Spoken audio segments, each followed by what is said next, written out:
Hey everyone, welcome to Cupboard Creations. My name's Gareth. This is my little corner of the internet for playing my food. Today I'm doing a bit of a request. So this one's for Tony, who's been begging me to do this for a month or so. Really wanted a chili con carne, and I absolutely love cooking chilies. Really great flavours, and I like to make them a little bit different. So I'm hoping this one will work for you. And we're going to start really simply. So one whole onion, one large onion, and you just want to chop that up and dice it into little sort of like 1 centimetre cubes. So there we go, that's my onion out of the way. Now garlic, I love a lot of garlic in this. So I'm going to use 4 cloves of garlic. And again, just want to chop them up, dice them down nice and small.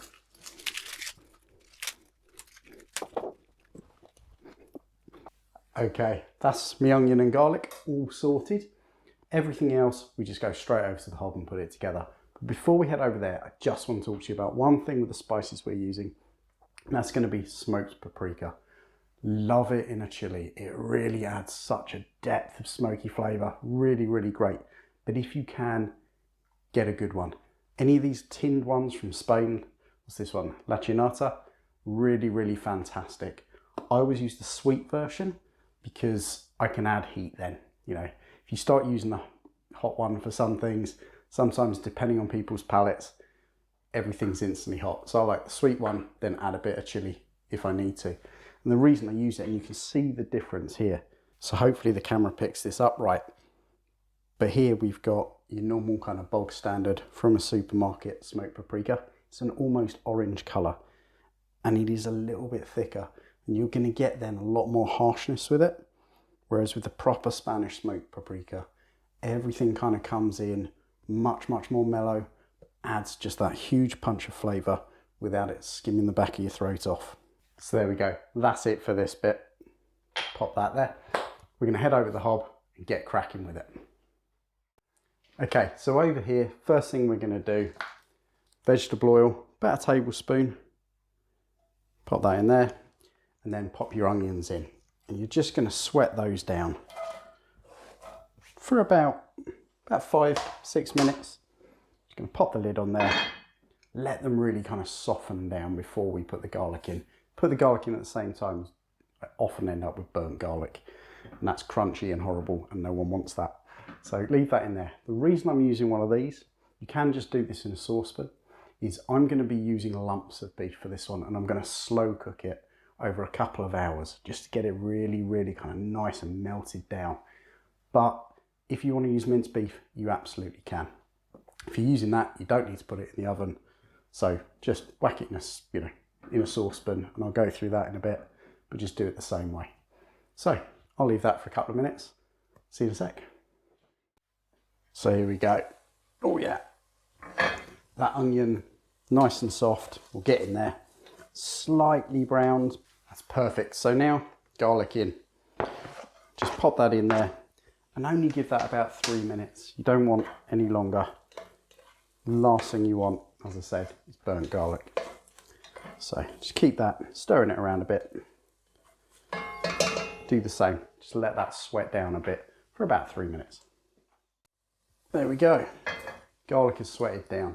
So now what we're going to do, another little tip, is now we put our spices in, and what that lets it do is it toasts them down slightly, and again that's going to stop that harshness that I know the guy who asked for this video was suffering from with the packet sauces.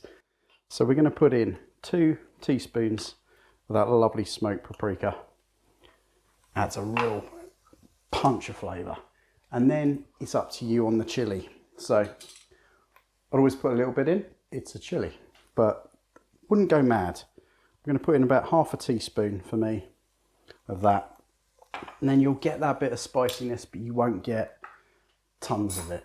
And if you're in a space where someone likes it hot, someone likes it cooler, like I am with my wife, then buy the me in the thing, just a bottle of hot sauce and have a bit of that with it. That works.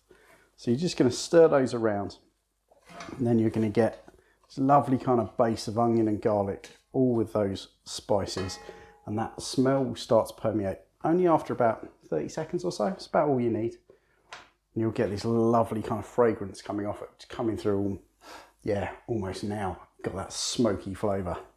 So now you've got that, time for your beef. Now again, as I said here, you can use minced beef, it's fine. Just do everything the same way. But I'm using a kilo kind of cubed beef. And nowadays, when you go down to the supermarket, it's all this lean stuff. So I've got a bit of that in there. And then I've got half a lean beef, half a beef shin. Something to add a bit of fat in there because fat is where the flavour comes from. So break those up, got some chunky bits. And then we're going to sear those off. So you want to pop your thing up a little bit and you can just keep stirring them until they're nicely browned on the outside. Great, so that's nicely seared off now. Now everything else. Tomatoes. It's going to add your basis for your sauce. Always using plum tomatoes for this. You can use chopped, but I just love the plum ones. The flavour, so good. So we want 2 400ml tins of that. Pop those in there. Ooh. Lovely. Then herbs. You know, you don't want just spice in this. You want a bit of extra in there. So we're going to add in a teaspoon of oregano and a teaspoon of thyme. Wonderful flavours, really complement this. So what you'll notice as well is if you're using, especially if you're using plums, there's not a huge amount of liquid. So we're going to add in a little bit more liquid. Just water will do. You can use beer if you've got some. If you're quite happily having one while you're cooking with it, use some beer, it's great.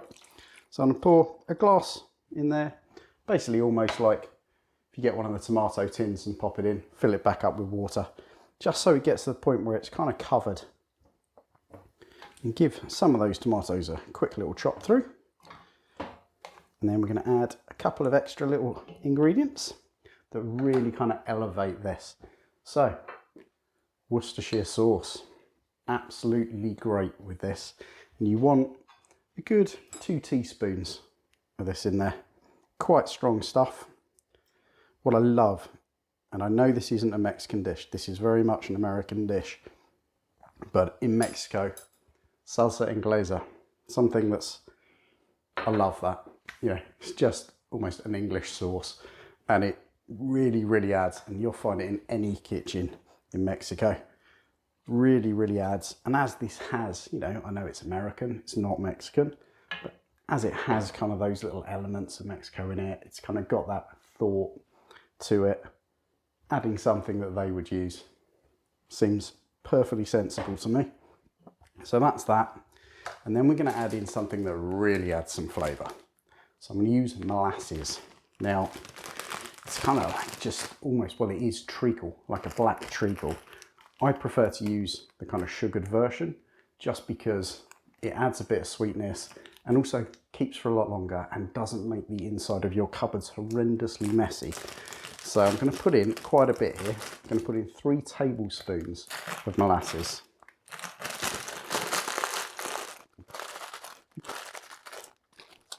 Perfect. Give that a stir in. And it will lump up, you'll get bits, but this is going to cook, like I said, for quite some time. And those will break down really quickly. So stir that in. And then very last, I'm going to pop in a beef stock cube, just because I want more beef in it. I want this to be a real meaty dish. So pop one of these in. Oh,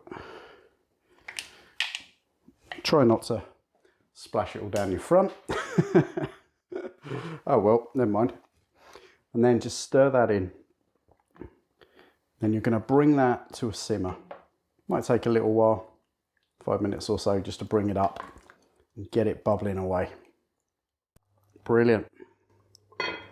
So that's up to temperature now. Great. It's kind of bubbling away. Now, if you're going to use minced beef with this, you want it done a bit quicker, then 15 minutes with the lid on, just bubbling away, and then jump ahead to the next bit of the video. If, like me, you're using chunks of beef and you really want to slow cook that down, then what we're going to do is shove this in the oven at 160 degrees C for 2.5 hours. Now you can leave it on the hob boiling away, but I need some time to go off and basically clean my shirt. So I'm going to keep this in the oven because I just like the fact that it's in there and I can leave and do other things. So I'll pop this in and I'll catch you in 2.5 hours. Okay, welcome back. So we're 2.5 hours later and we've got, hopefully, an incredible bit of chili. That, oh yes, that looks absolutely wonderful. Yes, exactly where I want it. So we've got still quite a lot of liquid in there, but all of that beef is so soft, you can just push it and it falls apart, and that's what we want. Now, obviously, if you have used mince, you've only had 15 minutes, that's fine. You don't really need to break down mince, so it's pre-done for you. So all we're going to do now is quickly turn that back on. We're going to keep that up on a simmer. We're going to add in our beans. So what I'm using here is 400-gram can of red kidney beans, and then a 400-gram can of black beans. Now, I love the mixture of these two. I think it just adds so much to it. Love the red kidney beans on their own, but something about black beans just adds so much more depth to it. So we're just going to keep that simmering away now. And all we're going to do is reduce it down. So, like I'm saying, if you're using your mince, take your lid off, keep it on the hob, and just reduce it down. And what you're looking for essentially is entirely up to you. You know, how liquidy do you like your chili?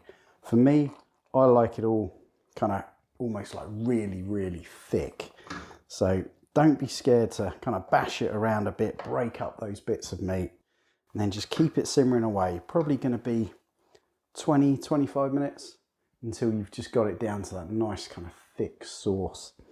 So I'm going to keep that bubbling and I'll come back to you in a bit. Oh, there we go. That's had its 20 minutes now. And as you can see, as you've been stirring it all the time, if you're using the kind of lumps of beef, they will have really broken down and it becomes almost like a pulled pork type texture to it, which to me is just, oh, lovely.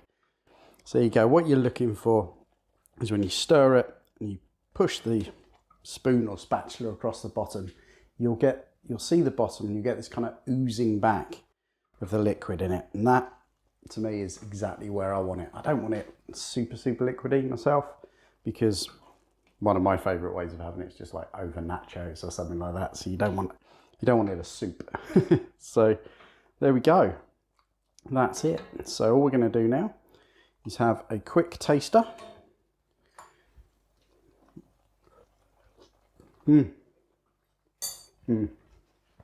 Yeah, so it's sweet, but it's smoky. Little bit of salt needed. So this is your time, you know, get a bit of seasoning in there. And that will just lift it. Pop some of that in there. Give that a quick whiz around and that'll be spot on. Lovely. So there we go. Doesn't matter which way you do it. Do it with lumps of beef, do it with mince. It's easy. The flavours are all still there and it still works. So there we go. That, oh, turn it off before you pick it up. That is my chili. It's a labour of love, but it is well worth it. It's a really good flavours, really deep, but not harsh. You can make it as hot as you like. You can make it kind of cool, but more barbecuey. It's got a really great flavour to it. And yes, there's a lot there. And this is going to serve like, probably get 6 people out of that, but it freezes brilliantly. So eat what you want, chuck the rest in some Tupperware, whack it in your freezer, and you've got meals for whenever you just can't be bothered to cook. Pull it out, whack it in the microwave, and it's really, really great. So, Tony, if you're watching, that's how I do it. For the rest of you, thanks very much for being here. I hope you give this one a go. I hope you enjoy it, and I'll catch you next time. Cheers.